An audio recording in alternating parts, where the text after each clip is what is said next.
Pertanyaan yang kedua ya Pak, kebetulan ini kan kurikulum merdeka Pak. Ada mata pelajaran IPA yaitu tentang fenomena alam. Jadi di dalam pelajaran fenomena alam itu ada tentang gerhana bulan. Nah kalau menurut pendapat Bapak, mengapa siswa SMPLB kelas 2 itu tidak mampu menceritakan proses terjadinya gerhana bulan? Oke, pertama terkait materinya sendiri agak tinggi kan, dalam gerhana bulan itu kompleks untuk penjelasannya. Kalau anak tunagrahita itu kan yang kita sebutkan tadi, mereka kan punya hambatan di intelektual. Kemudian juga biasanya mungkin dari segi gurunya sendiri itu gurunya itu tidak menggunakan media yang konkret, biasanya kan ada medianya. Jadi kalau menggunakan media, insya Allah anak itu sendiri akan ingat, bisa menceritakan walaupun tidak detail. Itu Jadi ada masalahnya bukan di anak saja, kayak apa ya, di guru juga ya. Selain anaknya di intelektual, tapi guru mungkin juga kurang menggunakan media pembelajaran, hanya menulis atau cuman membaca di buku. Jadi siswa tidak mampu ya Pak ya. Iya, jadi lupa lagi ya. Pak, ini pertanyaan yang ketiga tentang numerasi, yaitu lebih ke matematika ya. Kalau menurut Bapak, mengapa siswa SMP kelas 2 itu, kelas 2 tunagrahita itu tidak mampu melakukan penjumlahan bilangan sederhana, misalnya bilangan 1 sampai 20? Iya. Siswa tunagrahita itu sendiri kan memiliki hambatan intelektual itu kan kurang susah ya. Jadi mereka tuh mudah lupa juga, itu kendalanya. Jadi untuk melakukan penjumlahan yang sederhana pun pasti kesulitan. Nah, jadi memang dari diri anak sendiri itu memiliki hambatan. Karena memang di intelektual tadi ya Pak ya. Pertanyaan yang keempat ya Pak. Jadi kalau tunagrahita itu kan ada pembelajaran itu tentang Ploksus, tentang bina diri. Nah kalau menurut pendapat Bapak, mengapa siswa tunagrahita kelas 2 SMPLB itu tidak mampu mengetahui cara makan dan minum dengan sopan? Oke.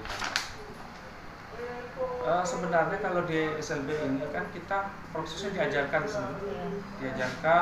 setiap 1 minggu sekali itu ada diajarkan tata cara makan, pasang baju, makan sepatu. Mungkin kalau mereka tidak tahu tata cara makan dan minum, mungkin mereka lupa karena di rumah mungkin tidak diajarkan lagi sama orang tua. Sebenarnya harus kolaborasi antara sekolah dan orang tua di rumah, diulang lagi pembelajarannya. Jadi mungkin mereka lupa lagi ketika sampai di rumah tata cara makan minum dengan sopan gitu. Ya Pak, kalau menurut Bapak, mengapa siswa tunagrahita kelas 2 SMPLB itu kurang fokus atau berkonsentrasi dalam pembelajaran? Ya baik.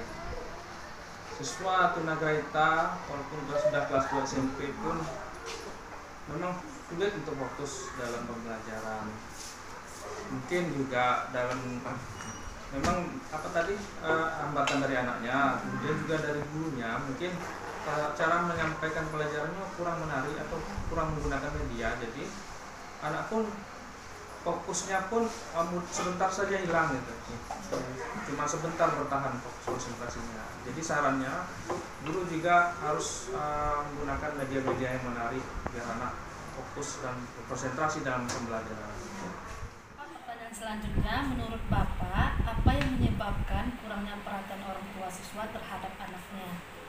Iya, mayoritas saya lihat di orang tua di sekolah luar biasa ini, mereka itu beranggapan bahwa apa yang diberikan sekolah itu sudah cukup gitu kan. Jadi ketika sampai di rumah, anaknya sudah dianggap cukup, apa yang didapatkan di sekolah tidak diberikan perhatian lagi di rumah gitu. Jadi kemudian juga orang tua itu kebanyakan kan ada yang kurang mampu, jadi mereka fokusnya bukan untuk mendidik anak tapi mencari nafkah, baik yang laki-laki maupun perempuan. Itu sih, jadi anaknya terbengkalai.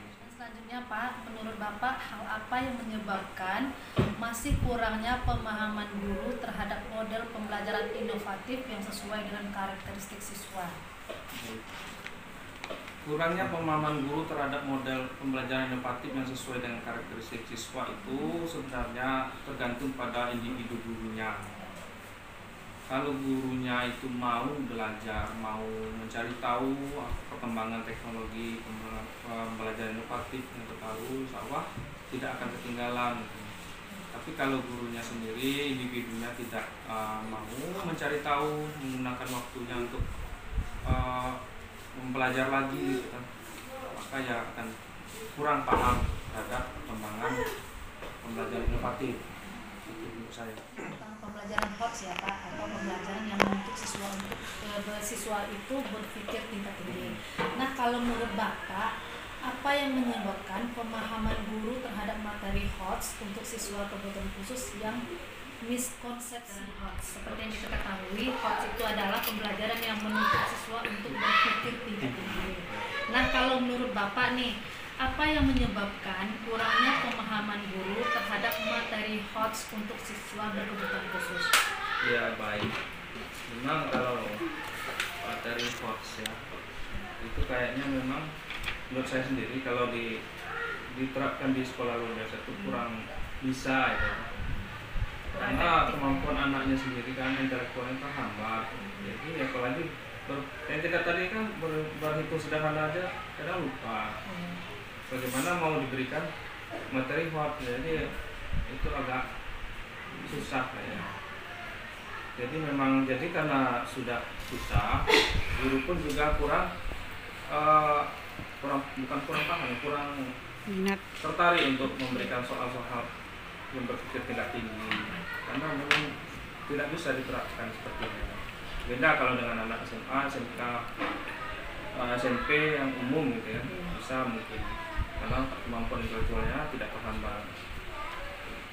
Yang terakhir ya Pak, kalau menurut Bapak, mengapa guru kurang memanfaatkan teknologi di dalam pembelajaran?